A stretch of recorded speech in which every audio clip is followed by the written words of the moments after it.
Hey guys, tonight we're going to do something a little different. You're not standing on solid ground anymore. Not really. Beneath the streets of ancient Rome, or perhaps beneath a crumbling fortress in the distant corner of Britannia, you feel the air grow colder. The ceiling lowers, the walls tighten. You crouch to pass through a narrow archway carved into rock. Your sandals scrape the dust of centuries as you descend, deeper and deeper, into the secret chambers where history doesn't just whisper, it breathes on your neck. A flicker of torchlight catches your eye. The shadows stretch in unnatural shapes. You hear something a low murmur, like chanting, or maybe it's the wind sneaking through the cracks. But then the scent hits you. Burnt incense, old wine. Blood could be your imagination, could be something else. This isn't the Colosseum. This isn't the Senate. This is the underbelly of Rome, the place where men gather to meet gods they don't dare name aloud. Tonight, you're stepping into the world of Mithras, the bull slayer, the stone-born deity of mystery and cosmic battle. Warning, you probably won't survive the initiation rites, and even if you do, you might come out with more questions than answers.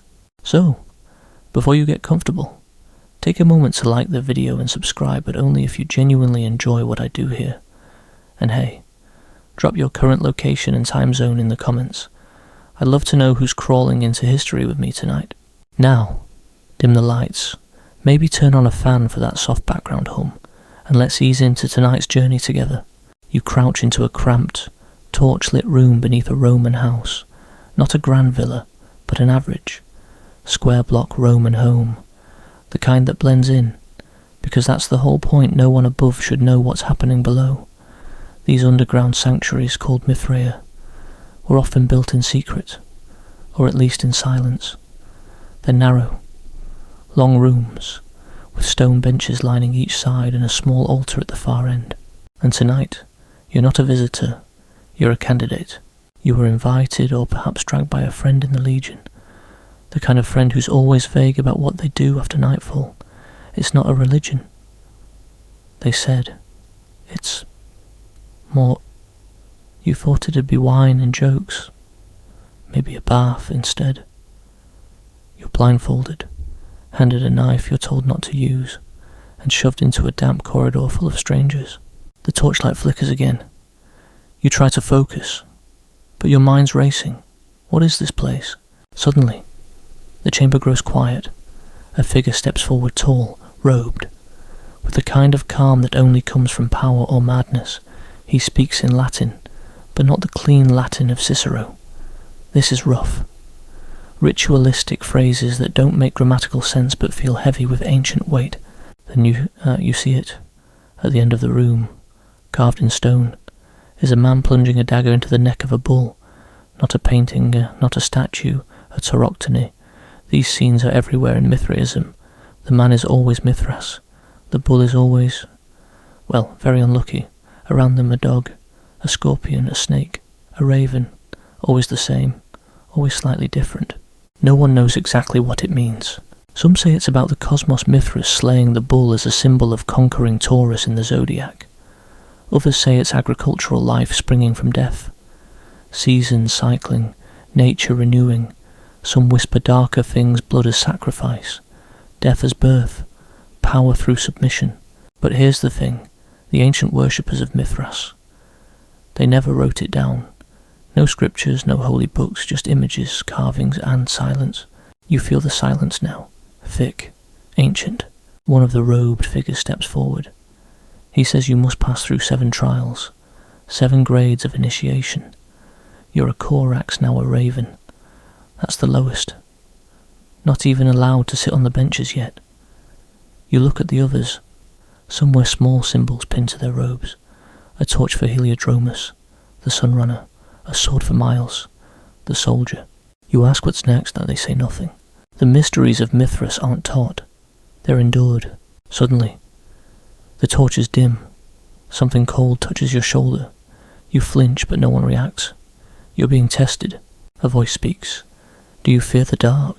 You answer. Or maybe you don't. Either way, it doesn't matter. The ritual goes on. You're pushed to your knees. They pour water over your head, not to cleanse, to confuse. Someone shouts. Another claps their hands next to your ears. You hear laughter, not mocking, welcoming. You've made it through step 1. Or so they say. Remember that popular historical fact I promised you? Here it is by the late 3rd century CE. Mithric temples could be found throughout the Roman Empire from Londinium, modern-day London, to Dura Europos in Syria. Almost every Roman legion had at least one Mithraeum. It was basically the spiritual locker room of the Roman army. But here's something you probably didn't know. Archaeologists have found Mithric temples with celestial diagrams carved into the ceiling stars, constellations, planetary alignments. Some scholars now argue Mithraism was less about gods and more about decoding the universe through ritual and symbol. Still, the Tauroctony remains always the bull, always the blade, always the question why. You sit now, still shivering slightly, on the cold stone bench. A bowl of something is handed to you.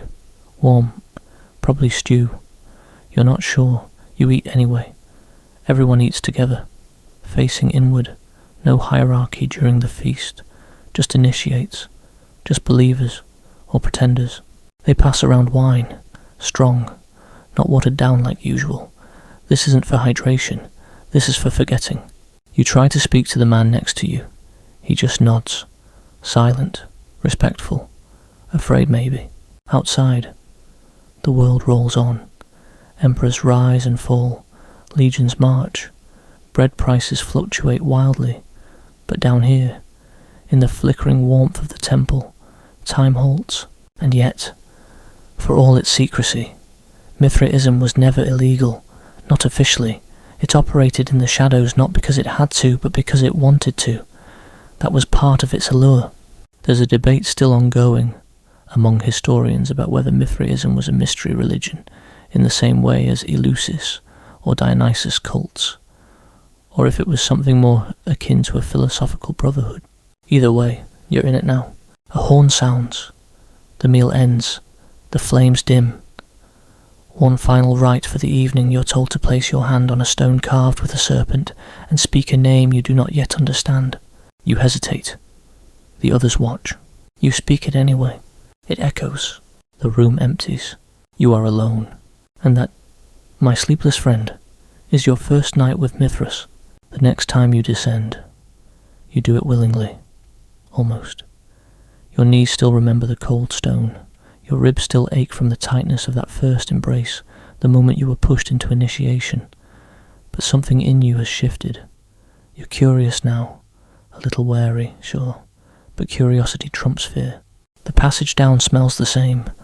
Moist, dusty, old, like books that never got written. This time, you're not blindfolded. You know the route, left at the broken urn, down past the half-collapsed mosaic floor, ducked beneath the cracked lintel that whispers when the wind moves right.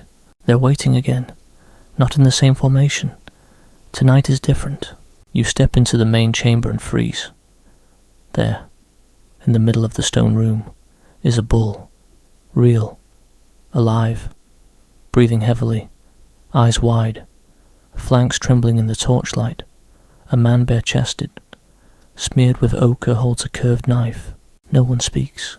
And just when you think this might turn into an actual sacrifice, the robed figure from before lifts a hand. The bull is led away. A performance. A symbol. But it worked. You believed it. And that's the point. The Tauroctony isn't a story they want you to feel it. Smell it. Fear it. Imagine Mithras. Dagger poised, his cloak rippling as he drives the blade home. Not for cruelty. For the cosmos. Because in their eyes, the slaying of the bull is what gave life to the world. From its blood came wine, from its tail, wheat, from its breath, the wind. You sit again on the cold bench. But this time, you feel something else. Anticipation. Tonight, you learn what happens after the first rite. You're handed a medallion. Heavy, shaped like a bird. Corax. They whisper they're a raven. The first rank. You're not just a guest anymore. You're a member. Barely. The structure of the cult is rigid, but mysterious. 7 ranks: Corax, Nymphas, Miles, Leo, Perses, Heliodromus, Pater, and each one a different role, a different mask. Tonight, you get a glimpse of the next step, the Nymphas, the bridegroom. You laugh, a little nervously. What does that mean, you're not getting married? Are you? No. They explain. But you will wear a veil. Symbolic submission to the divine. Marriage to Mithras. Not physical, of course, but spiritual. Devotion. Obedience. You're given a candle, told to keep it burning through the night. If it goes out, you start over. Not just the rite. Everything. Suddenly, sleep seems like a distant dream. That's the thing no one tells you about mystery cults, they're exhausting. Rituals layered in symbolism, every act heavy with meaning. Light the fire with this kind of wood. Step only with your left foot into the chamber. Speak only when spoken to. Eat with your right hand. Never touch the altar unless summoned. And the punishments. They're not violent. They're worse. Silence, isolation. No one hates like a cult brother who thinks you're faking it. But you're not. You're trying. They teach you songs. Not ones you'd hum in the street. Low chants, in broken Latin and older words you can't trace. Something about a serpent in the sky. A lion made of fire. A cave made of teeth. One of the more senior members, Leo, he says is a sign to train you. He doesn't smile. Not much of a talker either, but he tells you the basics. Mithras was born from a rock, fully formed, holding a torch and a dagger. He didn't crawl or cry. He emerged, that's the word they use. He made a pact with the sun, slayed the bull, hosted a cosmic banquet with Sol Invictus, the unconquered sun himself. There's no Venus here, no Mars, no Jupiter. This isn't Olympus.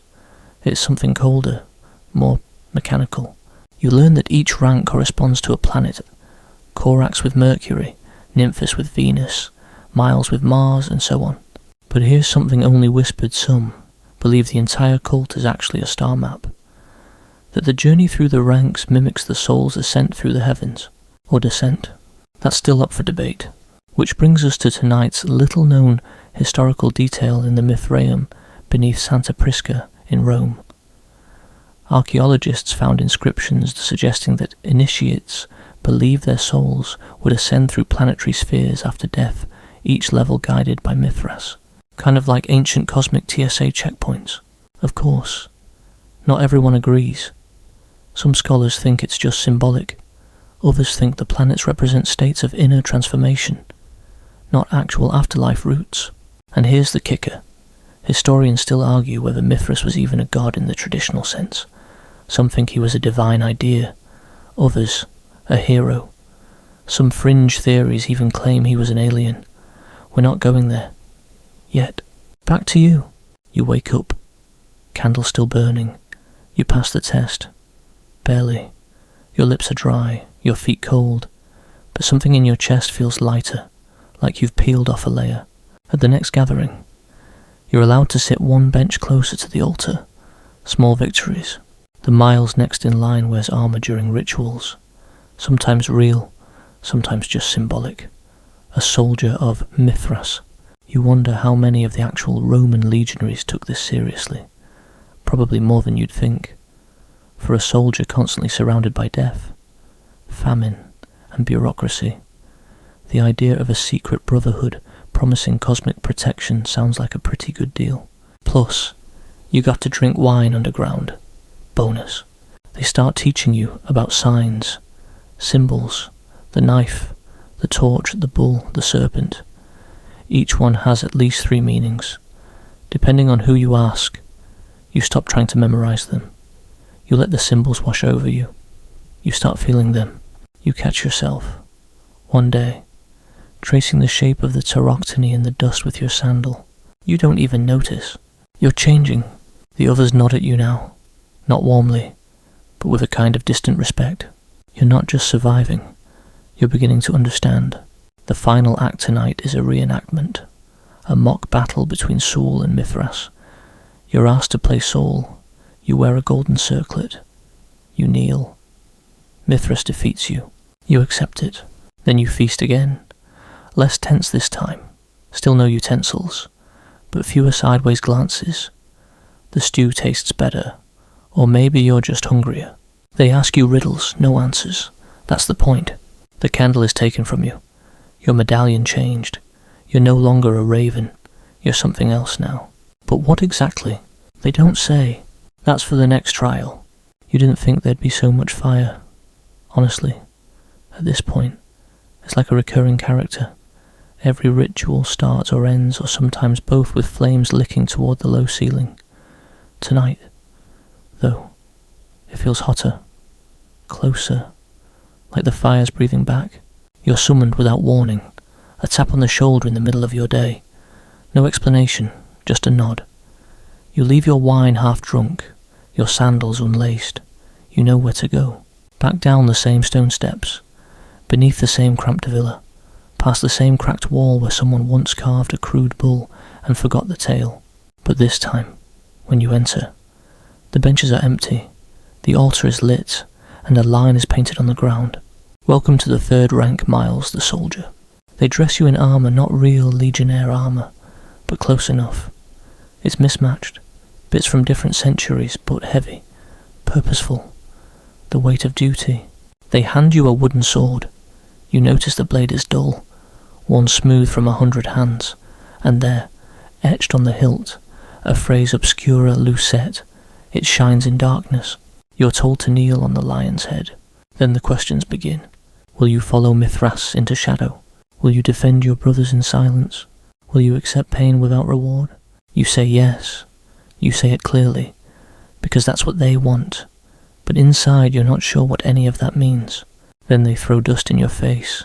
It burns. You choke. War begins in blindness, someone says. Classic Mithraic encouragement. When you open your eyes, the chamber is full. The benches are taken. The fire crackles louder. You weren't alone after all. A figure approaches. Not the pater, not the father of the cult, but someone close. He carries a scroll. He unrolls it and begins to tell a story. It's not written down. Not really, just passed along, word by whispered word. They say Mithras fought a serpent once. Not a big one. The one. The snake that encircles the world. He didn't slay it. He outwitted it, bound it with starlight. They say the sun himself feared that serpent, but Mithras, he laughed, and for that, the sun kneeled to him. The point of the story isn't the victory, it's the cleverness. Mithras didn't win with strength, he won with strategy, as a soldier. You're taught not to fight blindly, but to think, to plan. You're handed another item, a torch, unlit. They tell you this is your test. Leave the temple, find a flame, bring it back, but speak to no one. Show it to no one, and never, ever let it go out. It sounds simple, it's not. You exit through a passage you've never seen before. The air shifts, the temperature drops. You're outside the city now, or maybe just outside the boundaries you thought existed. You walk through narrow streets, past taverns, past fountains. The torch flickers in the wind. You shield it with your hands. Someone calls to you, a friend. You ignore them. A beggar grabs your sleeve. You keep walking. You think about cheating, just lighting the torch again if it dies. Who would know? But Mithras would, eventually. You return. Hours later, maybe longer. You don't remember. The fire's still alive. Barely, but alive. They nod, approving.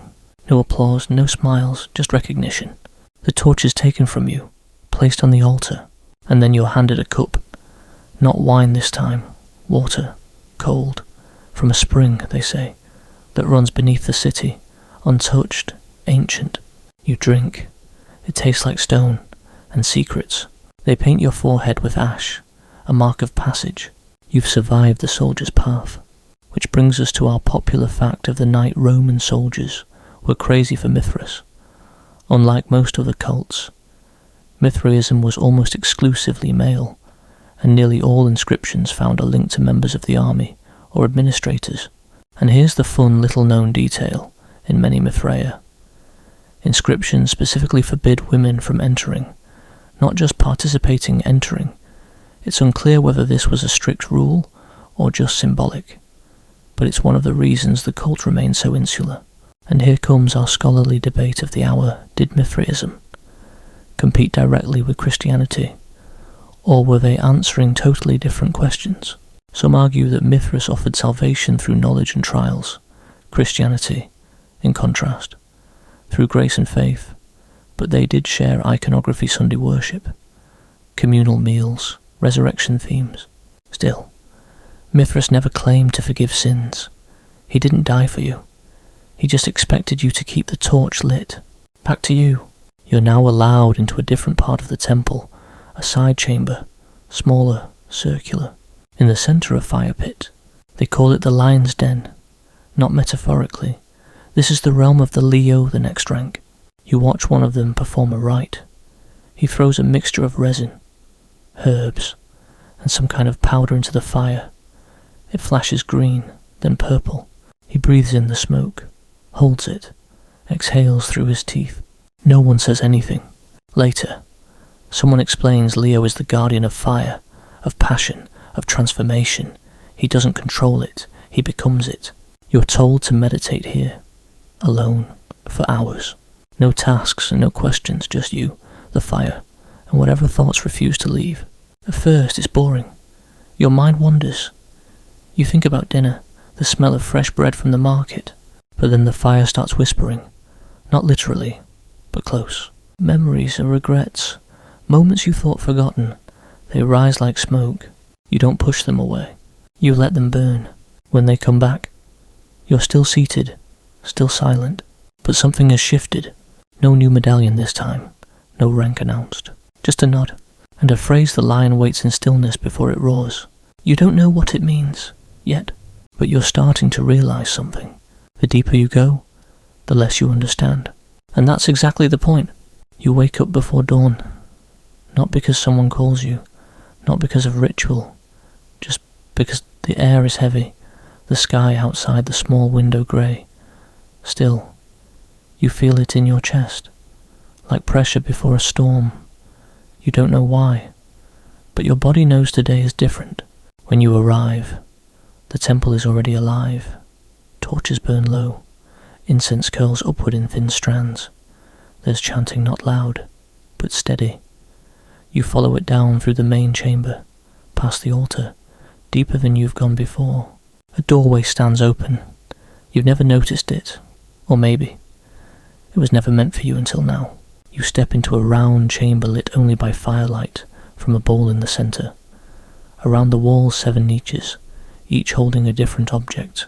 A sword, a torch, a cup, a globe, a serpent, a crown, a cloak.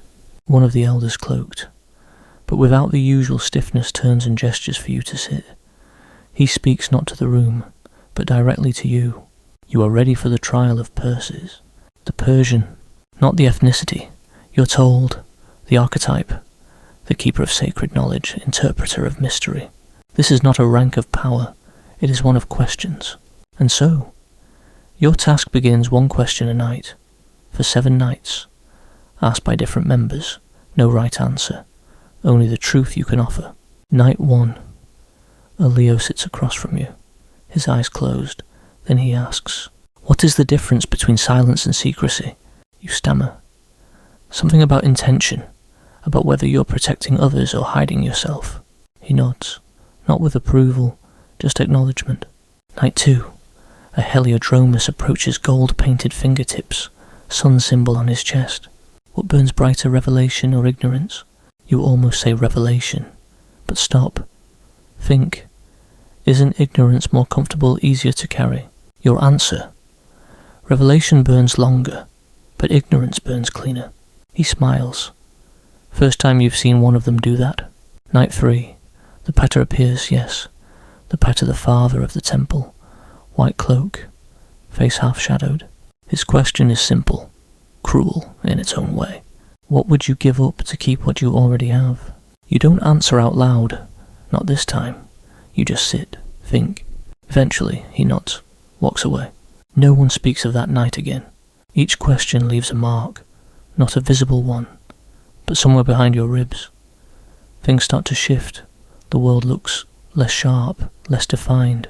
Not fuzzy, just layered. Like there's more beneath the surface, and maybe you don't need to dig.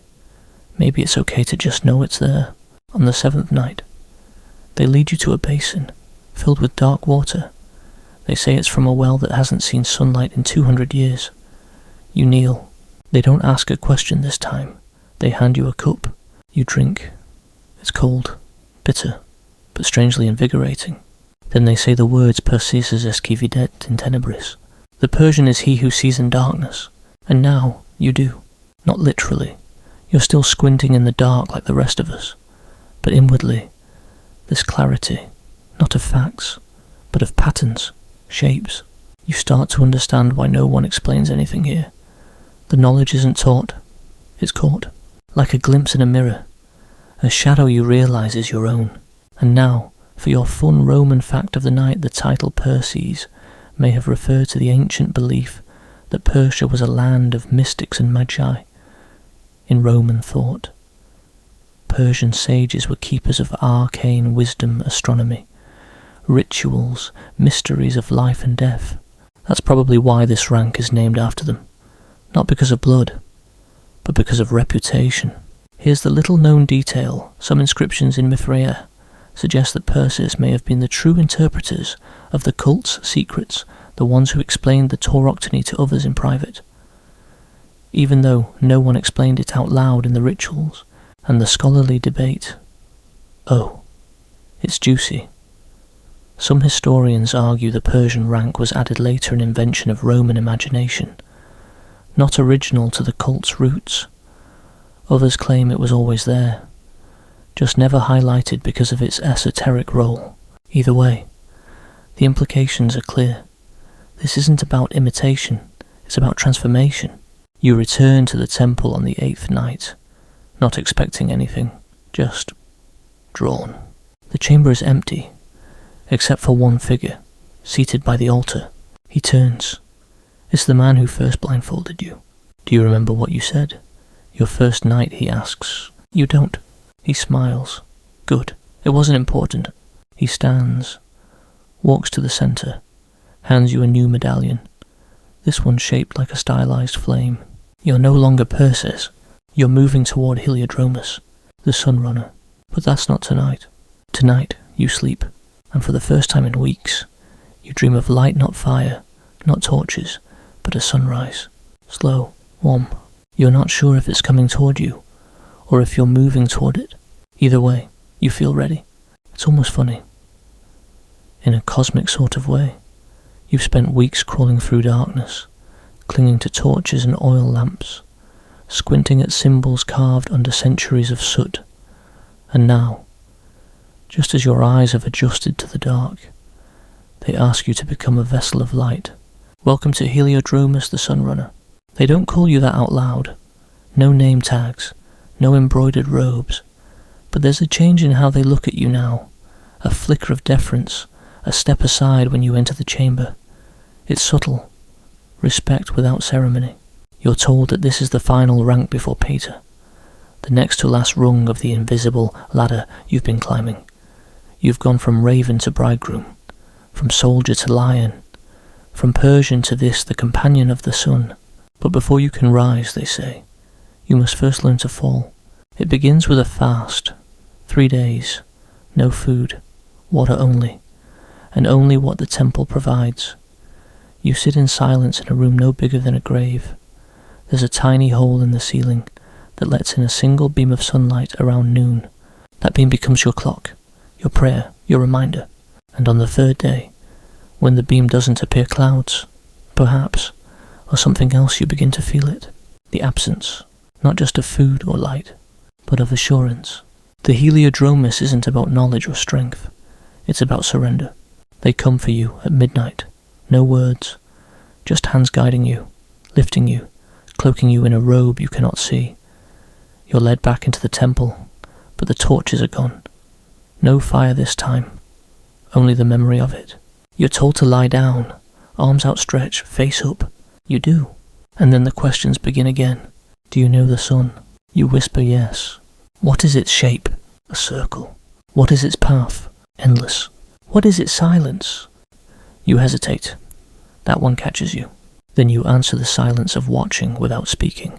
They seem to like that. You are lifted again, standing now. You open your eyes, how long were they closed, and the room is filled with a pale blue glow, not torchlight, not candlelight, something gentler, moonlight, maybe, or reflected starlight filtered through mica in the stone. They give you a crown, not of gold, of reeds, dried, fragile. Power, they say, is light held lightly. You are handed a disc, a golden circle on bronze, polished symbol of soul.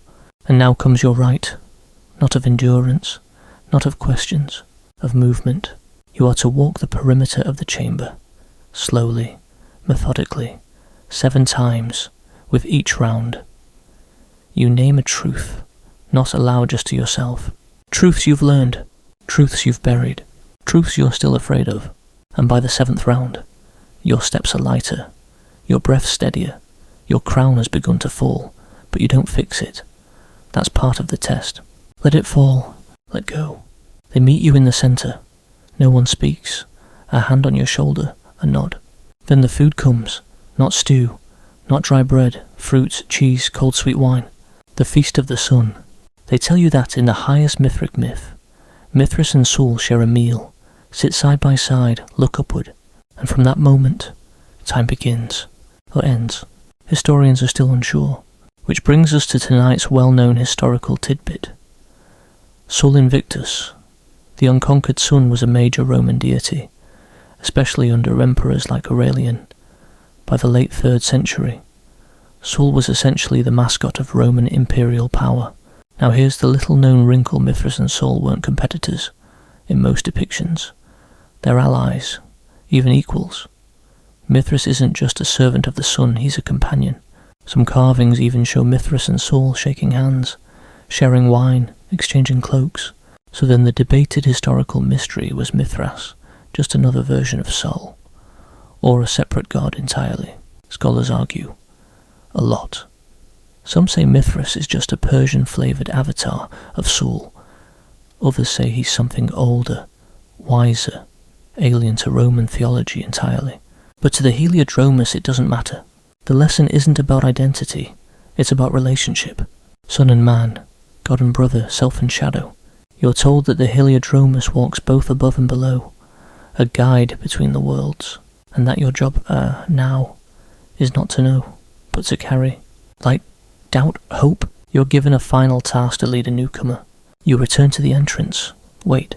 Eventually, a figure stumbles in, blindfolded, confused. You recognize it immediately.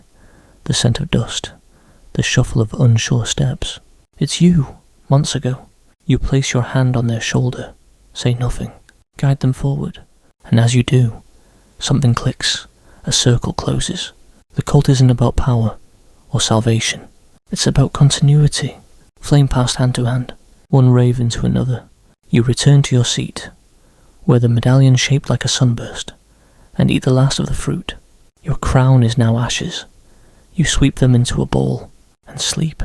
This time, your dream is different. Not sunrise, not starlight, but a hand reaching through flame. Yours.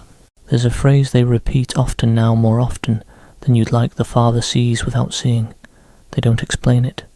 They just say it. Like a riddle or a lullaby. It echoes through the chamber walls, caught in the dripping moisture and the scratch of sandals against stone. You hear it in dreams. You mouth it in your sleep, because now you're ready for the final initiation. They say it with reverence patter. The Father, the top of the ladder, no ranks above, only the divine presence of Mithras to answer to. To become a father in the cult is to step outside of time at least. That's how it feels. You're not quite man anymore, but not deity either. Something in between. Like a flame that remembers what it was to be wood, but you're not there yet. There's one last journey. And of course, it begins in darkness. You're blindfolded again, not with cloth this time, but with a hardened leather mask that blocks out everything light. Air, certainty. You're led by 2 men. Their hands are firm but respectful. Their breathing is steady. They say nothing. You count your step 71 by your guess before the floor changes. Cold marble, polished. You hear trickling water to the left. Maybe a fountain, or blood. Honestly, at this point. Who knows? Then the mask is removed, and you're standing in a circular chamber lined with 12 niches, statues, worn and faceless, but each with a unique symbol. One holds a dagger, another a sheaf of wheat, another a serpent. They don't explain. No labels, no convenient captions. In the centre is an altar, and upon it, a bowl. You already know what it holds, but that doesn't make it easier. Blood. Goat. Most likely. Or bull. Or something else entirely. It's warm. They hand you a ladle carved from bone. You dip it. You drink. The taste is metallic, cloying, strangely sweet. Your stomach recoils, but you don't gag. You've done worse. Then comes the robe. White. Heavy. Embroidered with gold thread. Not beautiful, but imposing. You are handed a staff topped with a carved lion's head. You are told to sit. And now, you listen.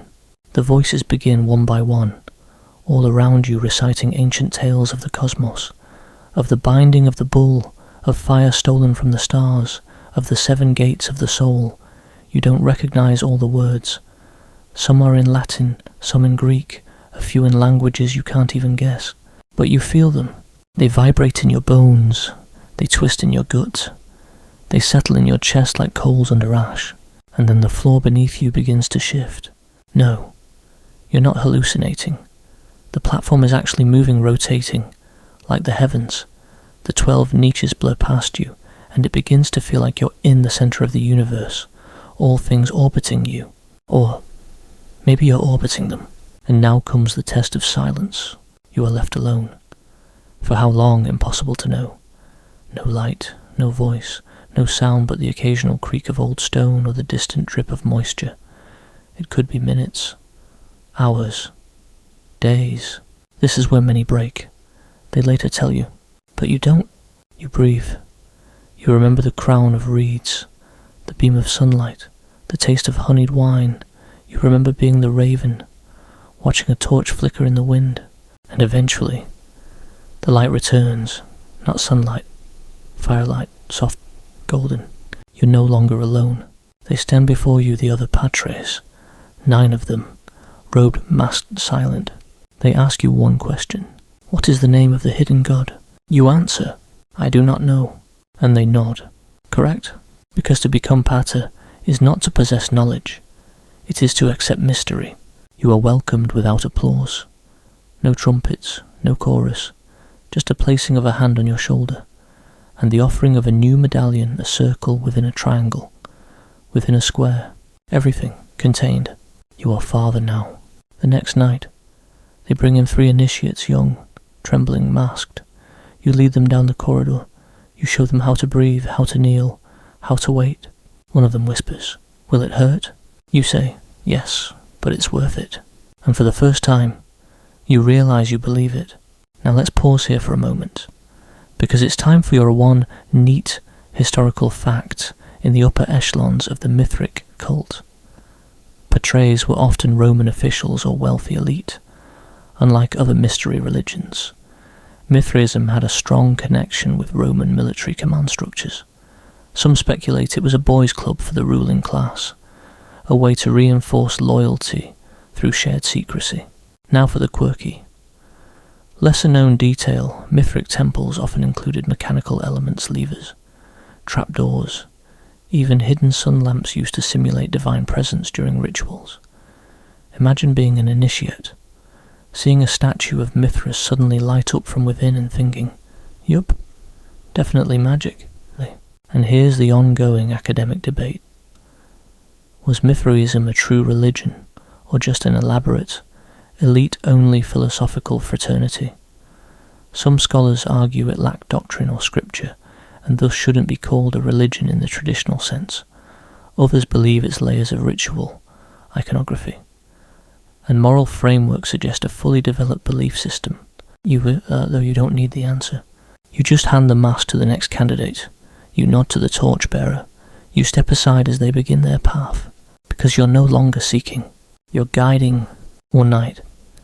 You're sitting alone in the dim-lit chamber, the lamps flicker, the air smells of dust and resin, and you whisper just once, "I see without seeing," and for the first time, the phrase makes sense. It's not about vision, it's about presence, about being in the dark and being okay with it. And with that, you lean back against the stone, close your eyes. Sleep comes easily, and this time, you dream of nothing at all. There's a strange thing that starts to happen once you've become a father in the cult of Mithras. People outside start treating you differently. You walk through the streets of Rome, past taverns and temples, aqueducts and baths, and you notice it, a sideways glance, a half nod. Sometimes a small gesture, fingers brushing the chest in a triangular pattern. It's subtle, it's never overt, but it means one of us. Because you're not just in a mystery religion now, you're in a network, and the deeper you go, the more you realize this isn't just a spiritual journey, it's also a club, a system, a way of making sure that, no matter what part of the empire you end up in, from Londinium to Antioch, you've got someone to cover your back, a fellow initiate, a fellow believer, or at the very least, someone who won't stab you in a dark alley unless absolutely necessary. So tonight, we begin in a public bathhouse. You're lounging in the tepidarium, steam curling lazily around the mosaic walls. Someone settles beside you. You recognize him, not a Mithrist, but a senator's nephew. He nods. "Word is," he says casually, "you've seen the lion." You smile, say nothing. He grins, "Thought so."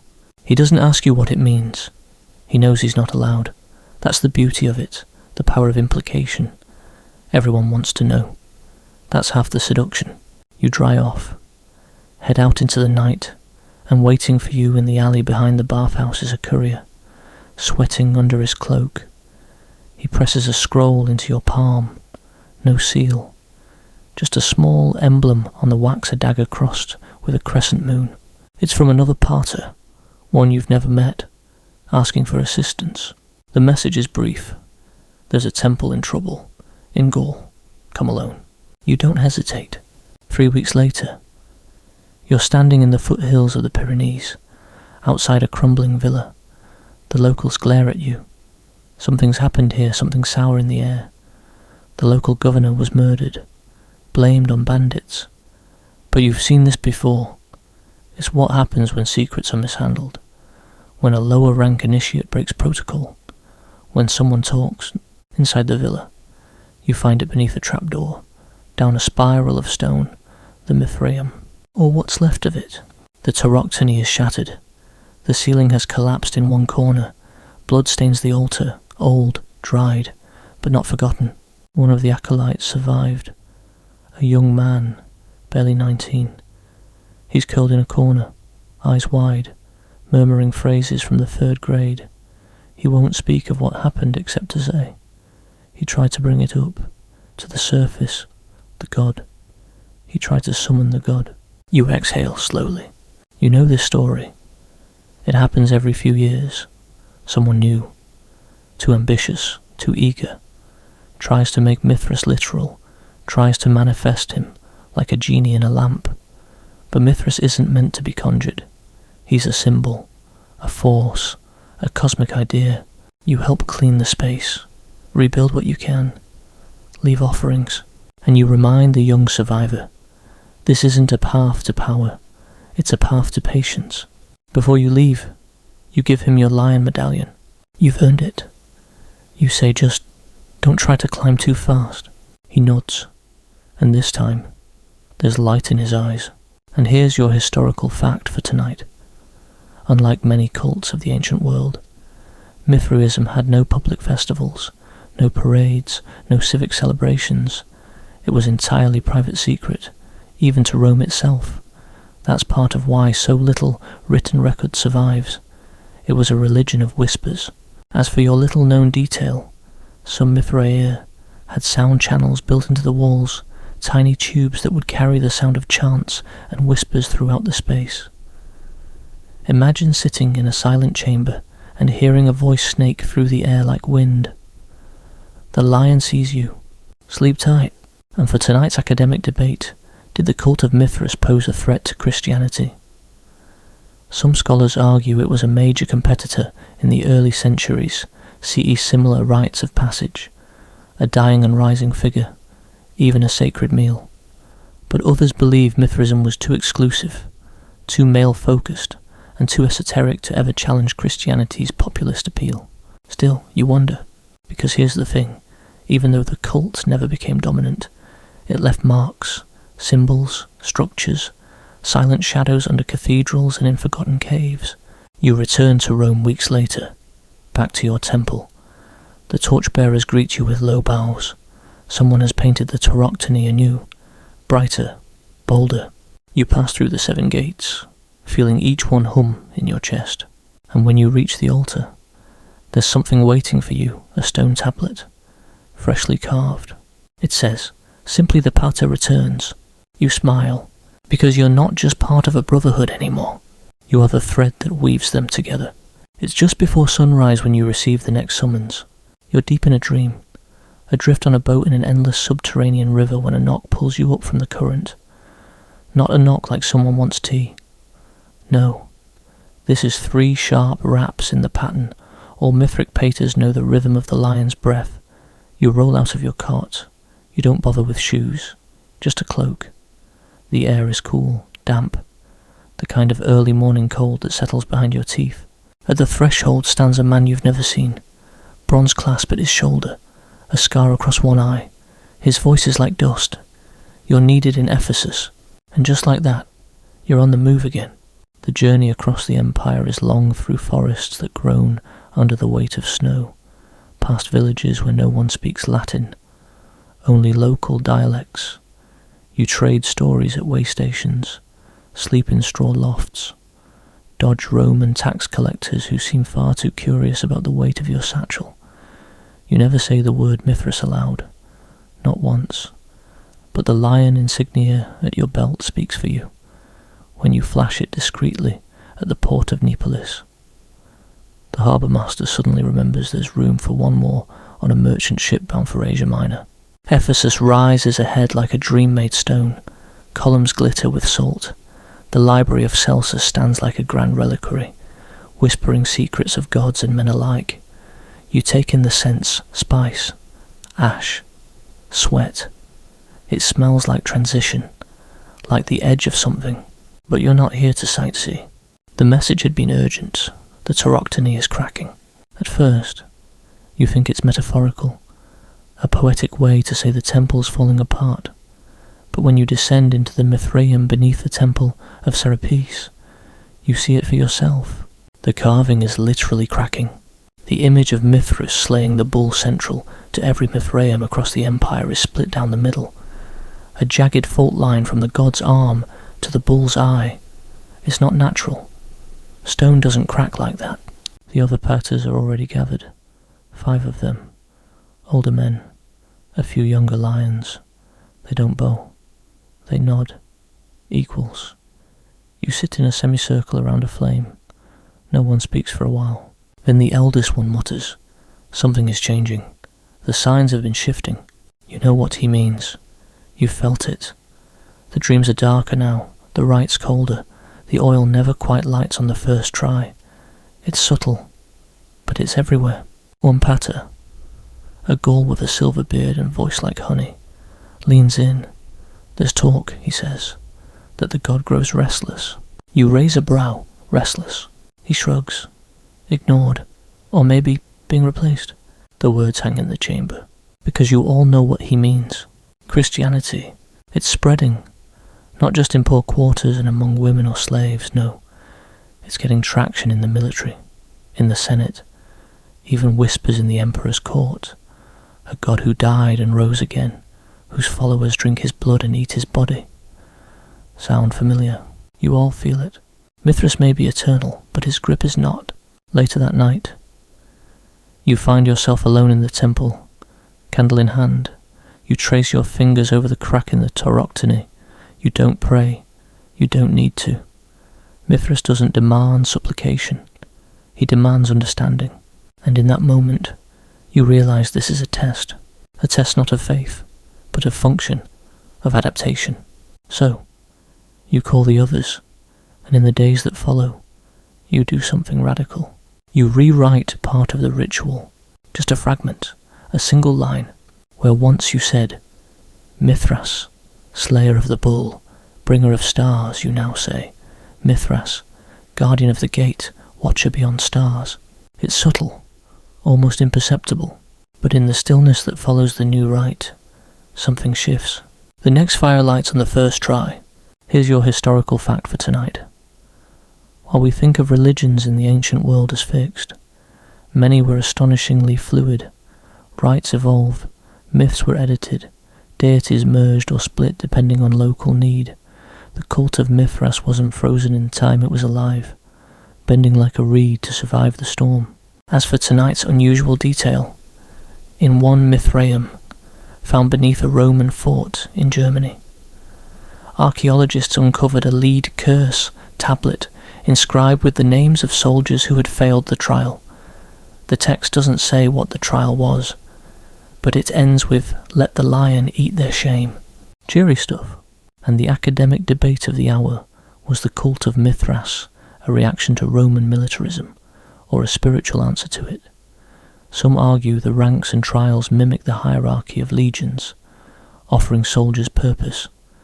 Others believe Mithraism provided a way out, a transcendent framework that gave meaning to their otherwise brutal, repetitive campaigns. In the end, no one agrees. But you don't need agreement. You just need the fire to light. Weeks later, as you board the ship back west, you glance at the coastline of Ephesus.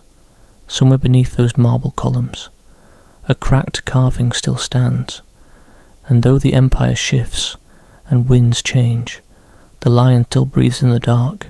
You breathe with him. The sea rocks your boat like a lullaby sung by an untrustworthy aunt. Not dangerous yet, but your stomach's not loving it. You've long since learned that being a member of Mithras's inner circle doesn't mean you get to travel first class. You spend most of the journey westward watching the horizon and pretending to enjoy barley mush while your sandals stick to the deck. Charming. Your destination is Londinium. That's right, rainy, muddy, gloriously grey Londinium. It's been years since you last saw it. Back when the cult there was still just a flickering candle compared to the roaring fire of its eastern cousins. Now, you've been summoned because that flicker has grown unsettlingly bright. The message was terse. The twins are disputing the knife. At first, you thought it a mistake. There are no twins in your order, but the letter bore the seal of a high-ranking Leo, a man you trusted once, long ago. And if the knife is being disputed, it means something serious, a schism is forming. You arrive during a spring flood. Londinium smells like wet wool and horse sweat. Its citizens bustle with soggy cloaks and frowns deeper than Hadrian's wall. You're greeted at the city gates by a boy no older than 16, hood pulled too low. He doesn't say a word, just hands you a wax token with the sign of the scorpion and leads you, wordlessly, into the underbelly of the city, below the old Roman baths, behind a false wall carved with graffiti and forgotten gods, lies the Mithraeum, and it is enormous. The Londinium chapter has grown. The chamber can hold 50, maybe more. The frescoes are surprisingly elaborate for such a rainy corner of the Empire Mithras, in vivid ochre and lapis. The bull almost three-dimensional. The air smells of frankincense, pine, and something faintly metallic blood, or maybe memory. And then you see them, the twins, not literal twins, of course, but two men so alike in rank, influence, and fire that they might as well be born of the same womb. One wears the lion's pelt with pride, the other carries the dagger of the Perses' grade. Both have followings. Both claim they were chosen to receive the knife, a ceremonial blade used in the highest rite, said to cut through illusion and shadow alike. It's all very dramatic and deeply problematic. You try diplomacy. You try reminding them of the unity of the flame, the sacred balance of the cosmos. You even try cracking a joke about how Mithras probably wouldn't care who holds the knife as long as someone keeps the fire lit and the goat milk warm. It doesn't land. The division runs deep. Their interpretations of the ritual differ slightly, but dangerously. One emphasizes order, obedience, hierarchy. The other preaches personal revelation, inner gnosis, a breaking of the chain. Sound familiar? That's right. One of them has been talking to Christians. You confront him gently, over warm wine, in the dead of night. You ask where his interpretations come from. He dodges. Eventually. He admits he's been reading certain scrolls, hidden in a merchant's cellar. He doesn't say the name Jesus, but he doesn't have to. This is how religions dissolve, not with fire and sword, but with questions, with cracks in the tauroctony. So you do something no one expects. You surrender the knife. You take it gleaming bronze, engraved with stars and symbols older than Rome, and you place it on the ground between them. You kneel. Let the blade choose. You say, let the fire speak. It's a stunt, a gamble, but it works. They stare at the knife. Neither reaches for it, not immediately, and then slowly, together, they lower their heads, not to the blade, but to each other. Later that night, they perform the rite in unison. They hold the knife together. They offer the symbolic blood of the bull red wine, thick and bitter, and they speak the words of the old hymn. The tension breaks. The chapter survives. For now. Here's your historical fact for the evening the Mithraic cult did. In fact, extend all the way to Roman Britain. In 1954, archaeologists discovered a Mithraeum in Londinium, complete with altar, inscriptions and statues. It was later relocated for preservation, though debates remain about how accurately it was reconstructed. And your weird but true detail. One Mithraeum in Britain contained dozens of chicken bones buried beneath the altar, possibly sacrifices. But some historians think they were meant to absorb sin before being discarded, because nothing says spiritual hygiene like poultry. And the ongoing scholarly debate, was Mithraism truly secret, or just misunderstood? Some researchers argue that its secrecy was overstated, more rumour than reality. Others insist that the cult's levels, passwords, and closed-door ceremonies made it intentionally exclusive. The truth, probably somewhere between a members-only gym and the Illuminati. As you prepare to leave Londinium, you reflect on what just happened. Mithras didn't need one winner. He needed continuity, fluidity, adaptation. The knife sleeps again, tucked in its velvet sheath, but the fire still burns, and somewhere, far to the east, other fires flicker, in danger of going dark. But not tonight. Not yours. The fire is low tonight. Not dying, never that, but quieter, more contemplative. It casts long shadows against the stone walls of the cavern you're in, somewhere beneath the earth, somewhere far from time. You've made your way east again, through winding paths that only initiates remember, following whispers of unrest in one of the oldest mithraea still standing. Antioch. Yes, that Antioch. Ancient, proud, fractured by earthquakes and emperors alike. Here, the cult of Mithras began its earliest ascent from mystery to movement, from private brotherhood to whispered empire. And now, you suspect, it might be returning to silence. The signs were small at first, fewer initiations, empty seats in ceremonies, a Leo who vanished mid-rite. Then came the dream, a shared vision among members of different grades, reporting a shadow over the bull, and a voice saying, he no longer waits.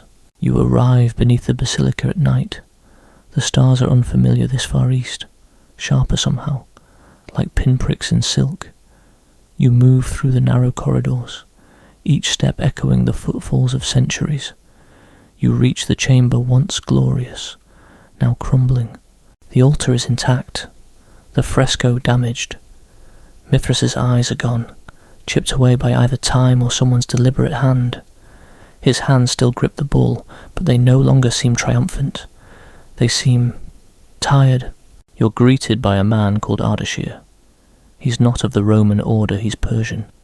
descended from the very soil that birthed Mithras, long before Rome borrowed the flame. His face is stern but not unfriendly. You share a meal, honey cakes and wine, thick with resin. He doesn't ask your rank. He only asks why you've come. You tell him the truth. I'm here to see if the flame still lives. He nods, slowly. Then you'll have to see him, and by him. Ardashir doesn't mean a priest, or a soldier, or a politician. He means the old man in the deepest part of the cave, the one who never left, the one who remembers. The descent takes hours. The air becomes colder, damper, filled with a humming silence. You pass through 7 chambers, each corresponding to the grades of the cult raven: Nymphus, soldier, lion, Persian, Heliodromus, and finally, father. You remove something at each threshold: sandals, ring, belt, name, doubt, memory, fear, until you arrive barefoot and nearly empty before the final door.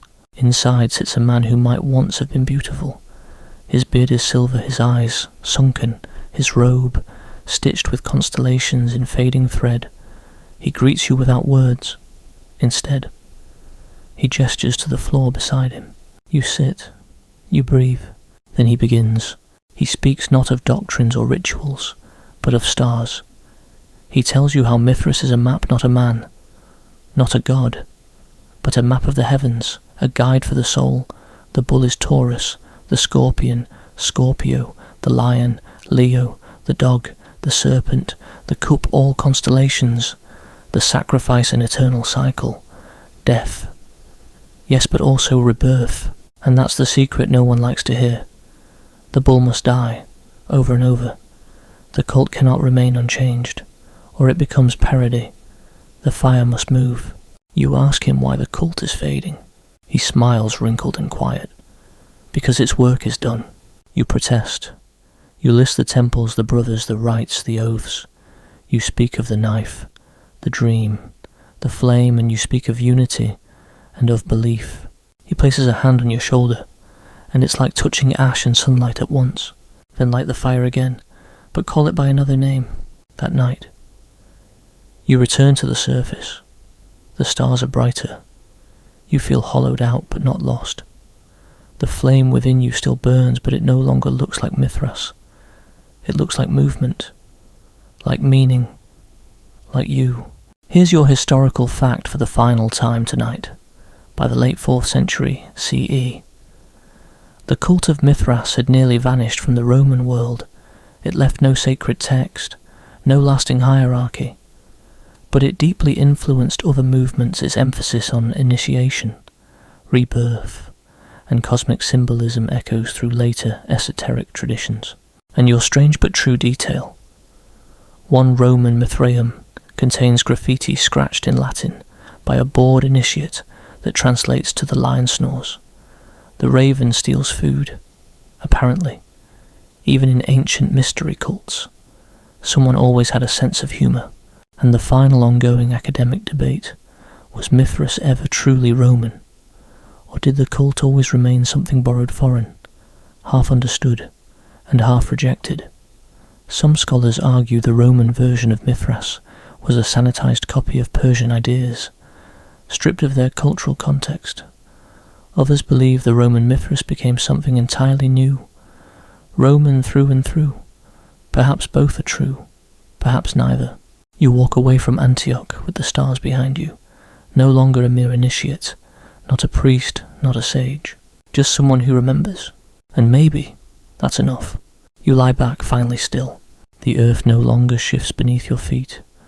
The stars, once symbols of destiny and ritual, are now just light soft, untouchable, gently blinking in the fabric of the sky. The stories have been told. The echoes have faded, and what remains is only the hush between moments. That hush, it's yours now. You feel the quiet set in, like moss growing over an old stone temple.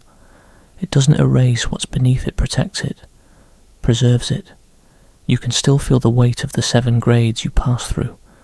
You still remember the laughter in the torch-lit caverns, the solemn vows, the strange meals shared between strangers, They're part of you, like the stars in the dome above. Let your breath slow.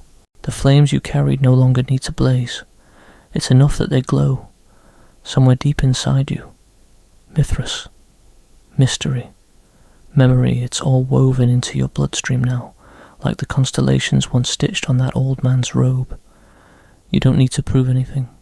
You don't need to understand it all. You just need to rest. So you do. Let go of the knives, the questions, the crumbling temples. Let go of your name, your rank, the need to ascend. There's no next grade now, no final secret. Just this: you were there, and you remember. The silence is not empty. It's full of things too gentle for words. The cave is dark. The fan is humming. The bed is soft and sleep. Now, traveller,